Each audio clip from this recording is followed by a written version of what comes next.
morning, and welcome to WNHH Radio's Dateline Hamden. I'm your host, Sam Gurwitt, inviting you behind the headlines to talk to the people that make Hamden tick. Jorge Cabrera helps the people that feed Hamden. He represents Stop and Shop workers in the United Food and Commercial Workers Union Local 919. Thanks for coming on, Jorge. Anytime, Sam. Thanks for having me. So you, of course, are doing this from, is this your living room? This is my living room, yes. It's become my office. Yes, I'm also in my living room now office. Yeah.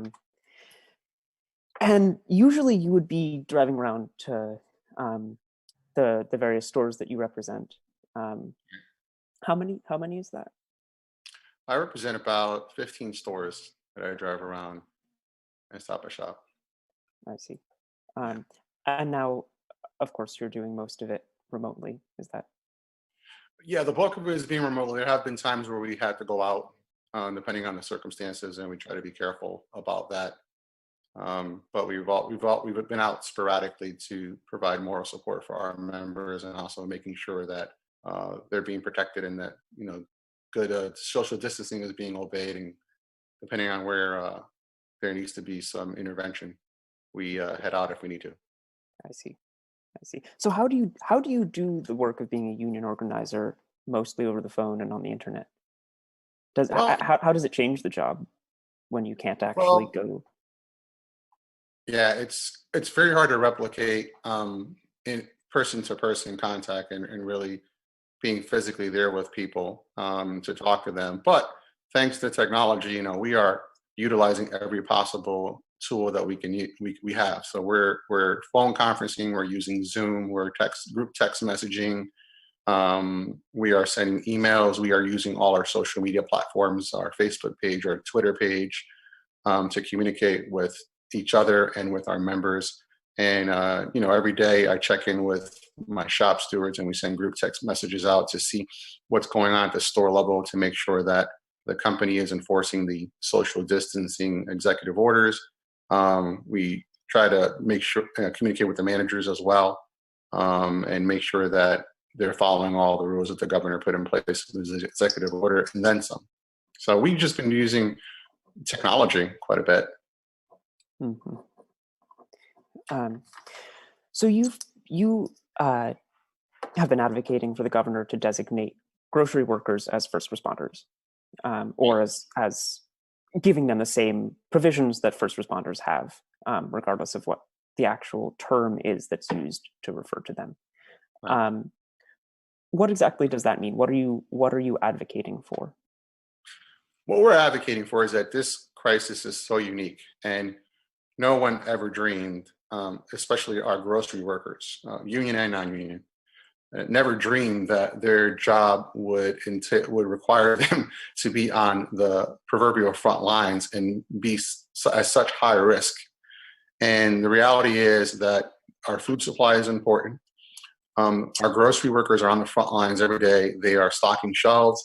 They are unloading trucks. They are cashing customers out at the registers. And because of the nature of this crisis, we feel that they are at a very high risk compared to a lot of other, there's a lot of professions that are higher risk, but this is definitely something they didn't sign up for. So like other states, Minnesota and Vermont being two examples, those governors in those states have designated grocery workers as first responders, meaning they're on the front lines. And what that does is, it depends on the state, but in Connecticut, what we're asking for, and there's a petition online on our Facebook pages that we've began a couple of weeks ago. We're up to 5,500 signatories. What we're asking the governor to do via an executive order is to provide a couple of things in light of the crisis. One is that they would provide 2 weeks of paid sick leave for grocery workers who either not only come down with COVID-19, but may fall into a high-risk category, maybe diabetic or cancer survivor, or go home to someone who is in a high-risk category. We know that this virus can be asymptomatic, and we get a lot of calls, and especially in the beginning, got lots of calls from our members who were not sick, but were really scared that they were going to go home to their grandmother or another family member that they happen to live with, and were very afraid of spreading it. Now, to Stop and Shop's credit, they did institute 2 weeks of paid sick leave when this crisis started. However, it's only for folks who come down with COVID-19. And we just feel that there's a lot of people that fall into categories that are high risk that don't necessarily have COVID-19. So we're asking through this executive order that an additional 2 weeks of paid sick leave to expand those categories. The second is unemployment insurance. We want to make sure that, if our grocery workers decide to stay out, especially if they're a high risk, that they would be able to expand the definition of unemployment insurance and include them so they can have some funds while they're out. We have a lot of our members who are taking time off of work out of an abundance of caution because they either are fall into a high risk category themselves or live with someone who's in a high risk category. As you can imagine, this whole thing has caused lots of anxiety, but they're utilizing their collectively bargained personal time off. So they're utilizing their vacation time, their personal time, in some cases sick time. That runs out. And so we think that's important to have that category expanded for our grocery workers. Now, we think there's also a public policy interest here because we do want to minimize the spread of the disease. That's the whole point of what we're doing in the state of Connecticut. So we think that this also benefits the public in stopping or slowing the spread of the virus. The third component was childcare. We wanted to make sure that our members had access to affordable childcare, and that was also in the original petition. To the governor's credit, they did roll out through the Department of Early Childhood, Commissioner Beth Bai rolled out a new program for affordable childcare, which a lot of our members will qualify for, and will get better. So that component seems to be taken care of. I see.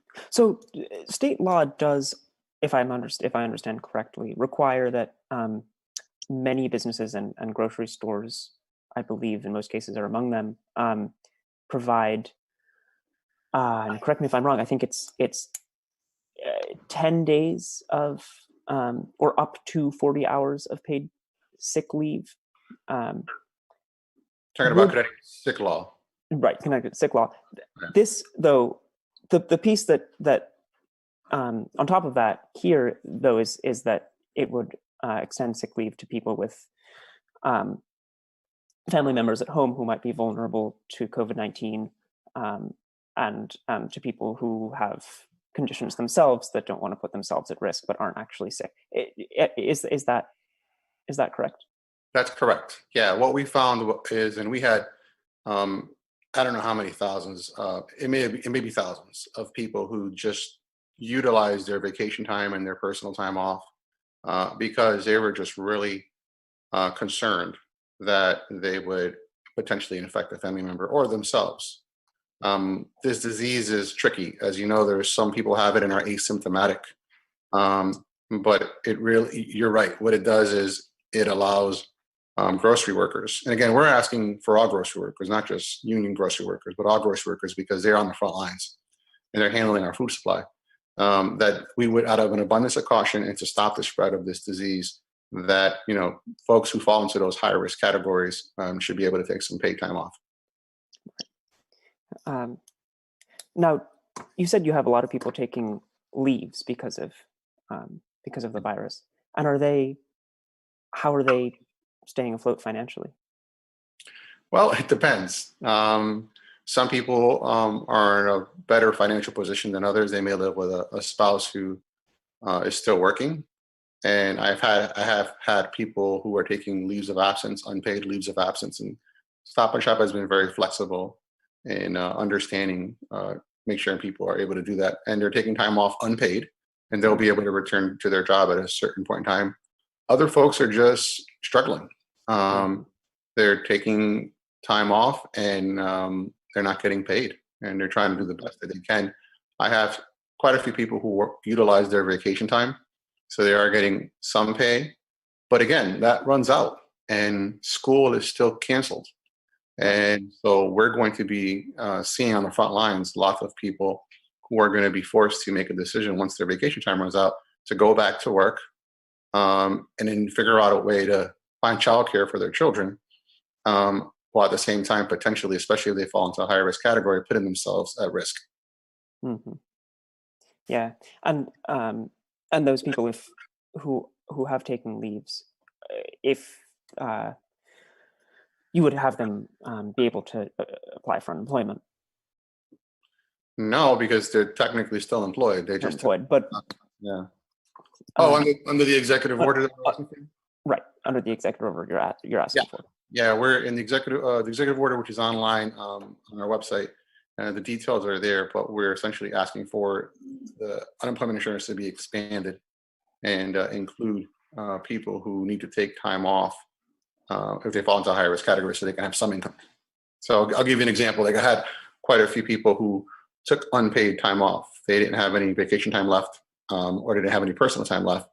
And Stop Shop was very understanding. One person lived with an elderly parent who fell into a high risk category. They were diabetic and a cancer survivor. They just didn't want to come home after work, potentially infecting their mom. So they took a paid time off, and they're going to be coming back to work at some point. Well, who's to know whether that person is either asymptomatic, or B, goes back to work, potentially contracts it, and then brings it home to their mom. That's devastating. So those are the kind of decisions that a lot of grocery workers are going to have to make, whether to make a living or take the risk. Yeah. Stop and Shop workers, I think, are one might say relatively lucky compared to other workers because they are unionized. A lot of grocery stores in the state aren't not, and of course a lot of other businesses that are considered essential businesses by the governor's executive order and are allowed to stay open are not unionized. You have the ability to have a direct impact on the lives of workers in your union, but now you're advocating for legislation from the state, or an executive order from the state. What do you think the role of unions is in a pandemic like this, and how has COVID-19 changed the role that unions will play in the future of American labor politics? Of course, after the Great Depression, there was massive change, and do you think we're looking at something similar where unions are going to become more powerful in the next few years? I think workers definitely have the potential to organize more and to form get into unions and form more power. The labor movement has always gone through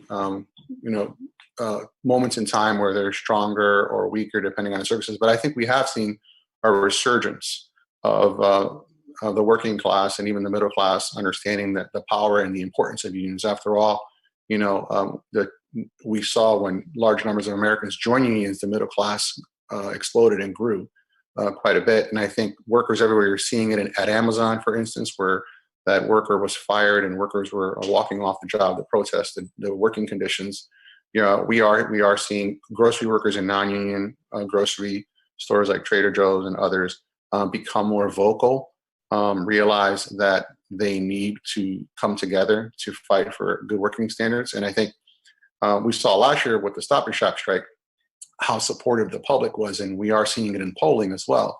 I believe the approval of unions in some Gallup polls is at a pretty big high, I believe, in the last 30 years of approval. I think the COVID-19 crisis puts an even more a spotlight on the necessity of workers to be in unions and form unions. Because if not, you're on your own.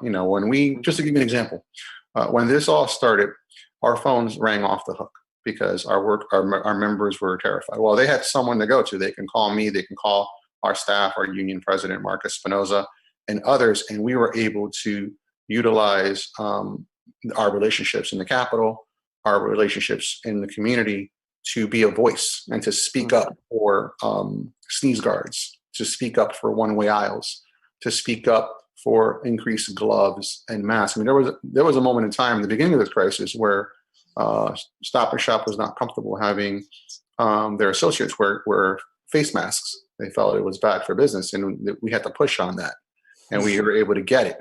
So I think, workers in grocery stores and in other sectors that don't have unions, are realizing that in this crisis where it becomes life or death, they need to find a way to exercise power in the workplace. And the only way to do that in any real meaningful way is to organize and join a union. Yeah. Do you think is there a way for a union like yours to help non-union workers in other areas of the economy unionize? Sure. Yeah, I know we're seeing an increase in interest.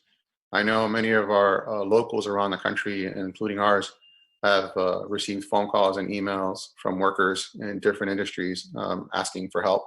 The labor movement, union or non-union, we've always raised the standards. We saw it last year with the paid family leave bill or the $15 minimum wage legislation.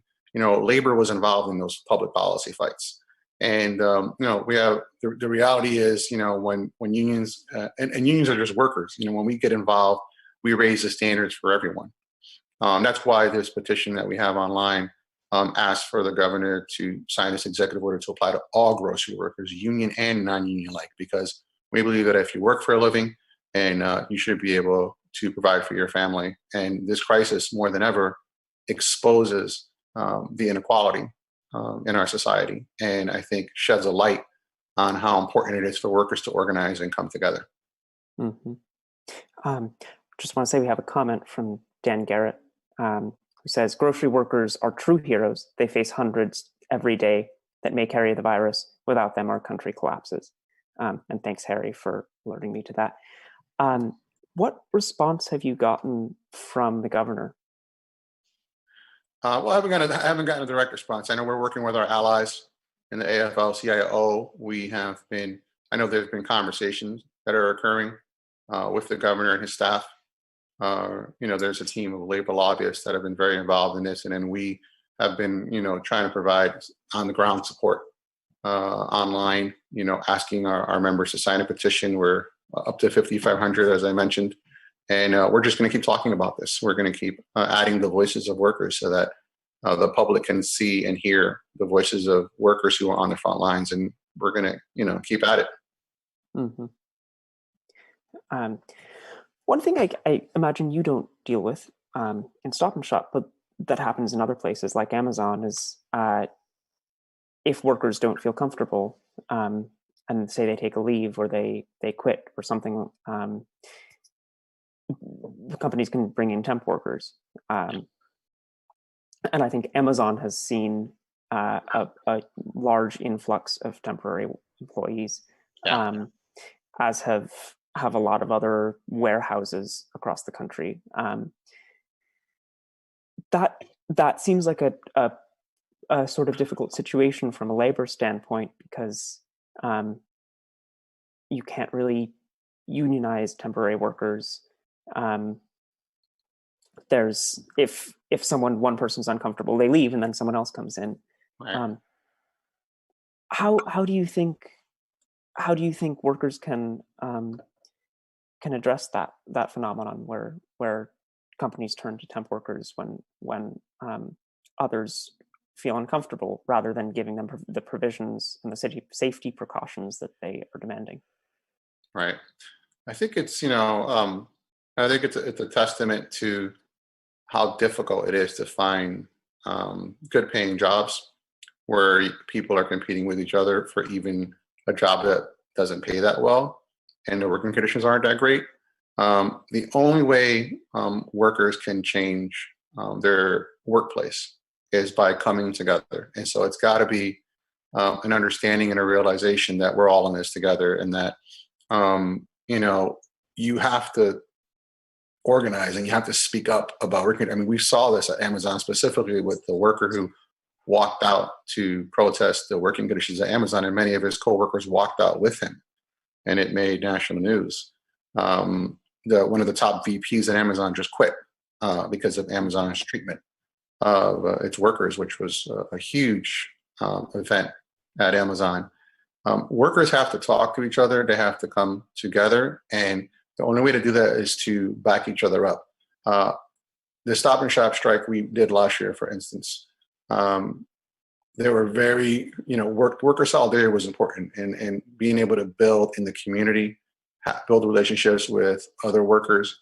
One of the things that we always tell workers is to talk to each other on the job site. Don't just be an anonymous coworker who's laboring next to you. We have to build relationships. We have to be honest about the working conditions. And then we have to get into a phase where you're willing to take an action to protest and demand better working conditions. So it's definitely a model, the temp model, that I think big corporate America utilizes to, create less unity on the job site. But I think it's getting to that point where each worker realizes that the person next to them working in a warehouse or anywhere else is their sister, is their brother, and they're together participating in an activity to provide for their families and provide for their future, and they need to see themselves as co-equals in that fight. Mm-hmm. How do you organize that kind of unity when you can't actually organize any in-person events, and when say a union organizer can't actually go door to door knocking on workers' doors? Yeah. Well, we've been doing a lot. We've been dealing with the crisis the last 2 months, but there's a lot that we can do online. We've had campaigns where we've had private Facebook groups with workers to discuss the issues that they're concerned about. You can use Zoom to do group meetings and talk about collective action. There's, you can meet workers in parking lots and practice safe social distancing. And be able to talk to workers that way. It's identifying those issues, but then it's also, getting into a place where workers feel empowered and really know that they can change the workplace. A lot of it has to do with education, making them aware of what their rights are under the labor law, even if they don't have a union. And then getting into a space of empowerment where they recognize that they can speak up and that they don't have to accept awful working conditions or low pay or low benefits, that they're worth more than that. And so that it's a gradual process of education. There are some best practices that you can utilize as well, organizing a committee of workers, identifying issues, having regular meetups, whether it's online or in a parking lot somewhere, to educate workers, and then also making sure everyone has a task. That's really important too. Mm-hmm. So it can be done. And, I see technology, and now more than ever, we're kind of forced to use it because of COVID-19. It can be utilized effectively. Yeah. We have another comment. This one's from Kara Elise. George, thank you for being a consistent and strong advocate for workers and working class people. You make a real difference for the lives of many, like those who work at my Stop and Shop in Ansonia. You're the real deal. Thank you, Kara, for submitting that.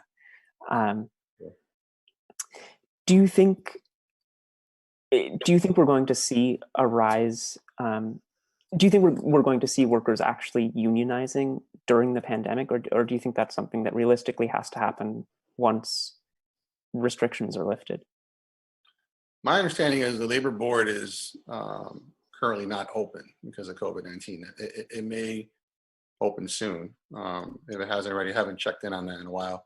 I think after this, people are really going to realize the importance of organizing and having a union. That's my gut feeling on it. So there's an opportunity here. I think it reminds us how important it is to have a voice on the job, and how important it is to exercise collective power on the job. So I'm hopeful. The polls that I've read and the anecdotal things I've seen with workers workers who don't have unions, who are getting the confidence to walk off. That takes a lot of guts to be essentially with no union, no real job security, and you're so upset about the situation, you're willing to walk off of your job and risk being fired and not having any income come in. And that's happening in many places around the country. So I hope that we can keep that spirit up, that energy up, and take it, beyond after COVID-19. So there is a real potential to do. Mm-hmm. I want to cut in for a moment and remind listeners that you're listening to WNHH Radio's Dateline Hamden at 103.5 FM and live streamed at www.newhavenindependent.org. My guest today is Jorge Cabrera. He's an organizer for Local 919, where he represents Stop and Shop workers and is advocating for the designation of first responders from Governor Ned Lamont. We're now at a point where we're seeing some states, and I think luckily not Connecticut, look at reopening, and a lot of statistics show that it may not yet be time to do so, based on infection rates and climbing infection numbers in some of those states. That, of course, isn't happening in Connecticut, but I think reopening will create a lot of difficult decisions for employees and for employers if, say, restaurants are allowed to reopen, but a restaurateur has a health condition and really can't be out until there's a vaccine, or something like that. Have you been thinking about how to protect workers once reopening starts, and what complications that's going to pose? Yeah. Well, we've been lucky in that we've been able to put safeguards in during this from Stop and Shop. It is concerning. One of the battles we had not too long ago was limiting the number of customers that are allowed in the store at any given time. And, depending on where the Stop and Shop is, they're supposed to be abiding by those regulations. My biggest concern is the contact tracing and the testing. And I know that the governor and his staff have been working really hard to try to increase the number of testing, and we have. So I think what's going to be critical is to be able to monitor the flare-ups. There undoubtedly, I think, will be pockets of flare-ups in the state as you open. It's just, I think, a natural thing that'll happen as people get out and get more confidence and go about. I hope that the standards that are, the precautions that are being put in place, that have been in place, continue to stay in place for grocery stores. I have no reason to believe that they won't be. Limiting the number of customers in a store, making sure their sneeze guards stay up in the cashiers, especially in the customer service desk, but also, trying to get it in other departments as well. Allowing workers to wear masks, making sure customers have their masks on when they're shopping. Regular cleaning, and the company has been doing this, that they continue to do deep sanitizing of carriages and aisles and turnstiles, that continues as well. I think for the state as a whole, the contact tracing is going to be critical to have a system in place. And I know the governor and his staff are already on this, but I think that's going to be really important, is that how do we put a structure in place that when we see a flare up in a certain part of the state, that we have some protocols in place to quickly move into that area, and maybe do, a targeted quarantine. You saw Governor Cuomo do this in New York earlier on, in a part of New York, where he quarantined an area because there was an outbreak and you just couldn't come in and out for a period of time. So I think the contact tracing is critical, and we have to ramp up our testing, and we're ramping up our testing. It's nice to see the number of hospitalizations going down, but I think we have to continue to be vigilant and be driven by the data, be driven by the science, and the testing is important, and the PPE is important as well. So I think it's touch and go. I keep using the analogy of a dimmer. I think sometimes people think we're going to transition into this like a light switch. I think it's going to be more like a dimmer. We got to slowly, very deliberately, and carefully start to transition back to quote unquote opening up our state. But as we do that, when flare-ups occur, that we have a plan in place to move quickly to that area, and put in measures to stop that spread. You said precautions should continue. Should hazard pay and paid sick leave and all of these other policies that have been I have a visitor here. My roommate's cat, Nana. No, it's okay. I'm sorry, Nana. I'm just gonna have to put you on the ground. Do you have a question? Yeah, Nana, do you do anything you want to ask George? Well, for the record, I like cats too, but I got to be honest, I'm more of a dog person. But that's okay. I also had a dog growing up, and I learning to understand cats, but it's a learning curve. Do you think there are when is the time to take away things like hazard pay? And are you concerned that companies are going to, as soon as restaurants are allowed to reopen, say, are going to remove hazard pay and remove these sick leave policies that have been in place because of the pandemic? Yeah, that's. I think that's going to happen. I mean, I've been doing this for 20 years. I don't think these extra layers of funds are going to stay in perpetuity. And that's why, I really believe that this crisis has revealed the lack of support that a lot of workers just don't have. And, I'm very interested in doing things that will support them. So, I know in Congress, they're proposing, for instance, $25,000 in funds for workers who are on the front lines, like grocery workers.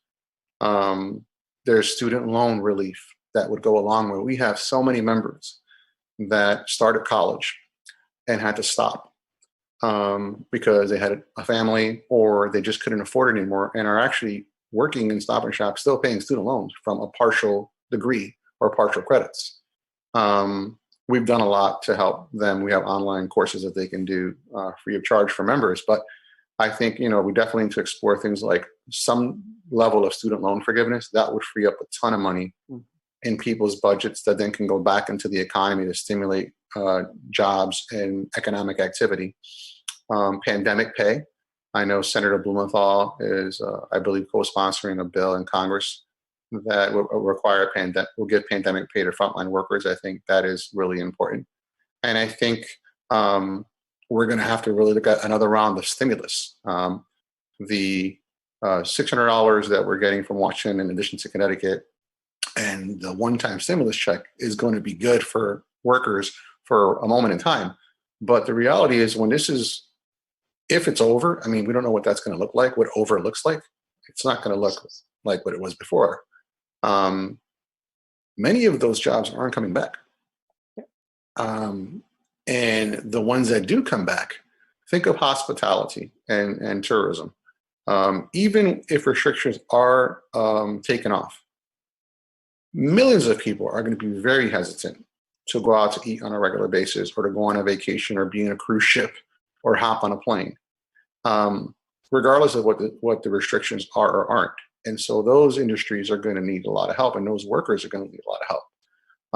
But again, this goes back to the fact that in our country, we have this radical inequality happening, where people are working for a living, and they have one emergency, and that's it. They can't pay their bills. They can't provide for their families. And so that's why, that's a big reason why I got involved in labor movement 20 years ago, because we believe that workers should be paid a living wage, that they should have good health care, and that they should be able to have pensions to retire with dignity. And so I hope that this crisis presents an opportunity. I think it does, but I think we're going to have to do more. And while these rounds of stimulus packages are great, and they are great, we're going to have to do another round. And I think we're going to have to seriously look at targeting, especially low and mid-wage workers. Yeah. Unemployment, of course, as you just mentioned, is a huge problem. I think I read today we reached 14.7%. 14.7%. Yeah. Yeah. How does mass unemployment like that affect working conditions? Of course, it's varied, but I can imagine a lot of situations in which companies can get away with more because there are so many unemployed people. Right. How does it affect working conditions? And then, as a union leader, how do you combat the effects of mass unemployment like that, and the desperation that it can cause? Yeah. And keep protecting workers, even though companies might might find themselves in a situation where they can get away with more than they used to be able to get away with when unemployment was lower. Right. Yeah. Well, I mean, it really comes back to workers speaking up and organizing. And I think, one of the things we always tell workers, and especially non-union workers, to call us and to, if they're interested in starting a union at their job place, to call us and to contact us, and we can walk them through the process of joining our union, and we can help them organize. That's what we do. So I think you're right. There's an environment where sometimes employers can think they can get away with things, but there's nothing that can replace worker solidarity. If workers really stand together for good quality workplace, good wages and benefits, they can do it. But I think it's really, really important, and I think this crisis really exposes it, that workers need to really understand that they are the backbones of the success of a lot of these companies. They're the ones in the trenches doing the work. The stock value is what it is because of their hard work. The quality of the products they put on the shelves or they provide for customers is because of their hard work. And it's getting to that place where you understand your value in the company and demanding that you're able to make a living, a decent living, working. So it's making sure that you get that realization and then having the tools in the organization to do it. So that's a really critical point. Yeah. And before we go, a lot of people say this is an opportunity. Obviously, it's a tragedy on a massive scale, but we might see a drastically different society afterwards, for better or for worse. What do you want to see? How, in an ideal world, how does the United States come out of the pandemic and create a system that is better for workers and combats inequality? My hope is that we come out of this pandemic with a renewed hope and a renewed energy to organize and to change policies in Connecticut and in our country. That means fighting for good paying jobs, making sure that our tax dollars, whenever they're used for economic development, that we hold big corporations' feet to the fire to make sure that they're creating good paying jobs with our tax dollars. Being able to have good workplace standards that make sure workers are safe, make sure that there's a structure in place where they can go to an agency or someone that represents them, for instance, in a union, to make sure that they are safe at work. Education is another big one. We have college is way too expensive in the state of Connecticut and around the country. We need to expand scholarships and grants to make it easier for students to go to college. And then for those who don't want to go to college, we should be investing more in the trades, partnering with trade unions to create pipelines of talent. So more students who don't want to go to a traditional four-year school can get a good paying career in the trades. The manufacturing sector in Connecticut is going to be seeing a good amount of retirements in the coming years. We should be doing more investing in our manufacturing sector to get more students who want to get into those jobs. Our public schools, we've got to do a better job funding our public schools. We're simply not. Making sure that students have and teachers have everything they need to educate themselves for the jobs of the future. Healthcare. I mean, we've got to tackle healthcare in Connecticut. And, Senator Matt Lesser and Representative Scanlon have been doing great work the last couple of years working on healthcare. Healthcare is one of the biggest costs that families deal with in their budgets. Premiums are too high. Deductibles are too high. Out of pocket is too high. Imagine if we were able to relieve parents of that high cost of healthcare, how much more, literally thousands of dollars in many people's budgets would release back into the economy to stimulate economic growth. So healthcare is a big one. And then finally, taxes. We have got to stop balancing our budgets on the backs of working and middle class workers in the state of Connecticut. It's not fair, and it's bad public policy. We need to start asking those at the very top, the ultra wealthy, to pay with their fair share of taxes so that we can have the funds we need to provide more opportunity in the state of Connecticut. And that includes cracking down on tax gimmicks and loopholes, tax loopholes in the state of Connecticut as well. So I think if we tackle those areas, and it's not, and that's hard, that's a long list, but I feel hopeful every day. I think, I'm seeing more worker energy. I'm seeing more understanding from the public on the importance of creating more opportunity in Connecticut, having a fair tax code, solving our healthcare crisis, funding our public schools, and making sure everyone has good paying jobs. So I'm hopeful. We're going to keep working on creating a new Connecticut, and I really think that the best is yet to come. Well, I hope so too. Thank you, George. Thanks. Thank you, Harry Dross, our station manager. You've been listening to WNHH Radio's Dateline Hamden. Thank you for listening.